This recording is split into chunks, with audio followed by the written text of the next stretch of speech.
Maliya Hatina ST વિભાગ અને આરોગ્ય વિભાગ દ્વારા અનોખો કાર્યક્રમ યોજાયો હતો। હાલ સમગ્ર ગુજરાતમાં અગ્નિ વર્ષા થઈ રહી છે, ત્યારે એસટી વિભાગ દ્વારા એસટી બસમાં મુસાફરી કરતા મુસાફરોને તેમજ ગ્રામજનોને શરબત પીવડાવવામાં આવ્યું હતું। બીજી તરફ આરોગ્ય વિભાગ દ્વારા મુસાફરો તેમજ આમ જનતાને ORS પીવડાવવામાં આવ્યું હતું। મોટી સંખ્યામાં મુસાફરો અને સામાન્ય જનતાને શરબત તેમજ ORS પીવાનો લાભ લઈ શરીરમાં ઠંડકનો લાભ લઈ એસટી વિભાગ અને આરોગ્ય વિભાગને સારા આશીર્વાદ આપ્યા હતા।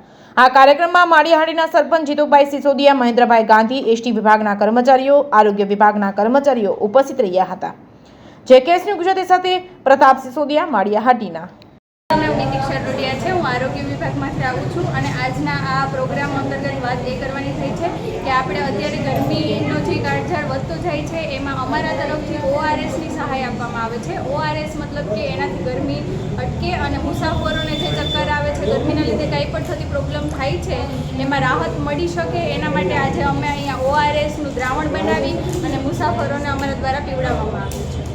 સભ્ય શ્રી એસટી સલાહકાર સમિતિ જુનાગઢ ડિવિઝન વર્તમાન સમયમાં 45 થી 50 ડિગ્રી સુધી તડકો રહેશે, જે અનુસંધાને એસટી વિભાગ તરફથી તેમજ આરોગ્ય વિભાગ તરફથી અત્રે મુસાફરી કરતા માળિયાહાટીના બસ સ્ટેન્ડમાં સર્વગ્ર મુસાફરોને ઠંડુ પીવાનો એક નિર્ણય લેવામાં આવ્યો હતો। તેના ભાગરૂપે આજે એસટી વિભાગ તરફથી વરિયાળી શરબત અને આરોગ્ય વિભાગ તરફથી ORS દરેક મુસાફરોને પાવામાં આવ્યું અને ખૂબ હર્ષ અને આનંદની લાગણી ફેલાણી અને આવો કાર્ય માટે ખરેખર એસટી વિભાગને અને આરોગ્ય વિભાગને ખૂબ ખૂબ અભિનંદન આપીએ છીએ અને જેનાથી પેસેન્જરોને પણ ખૂબ રાહત રહી છે।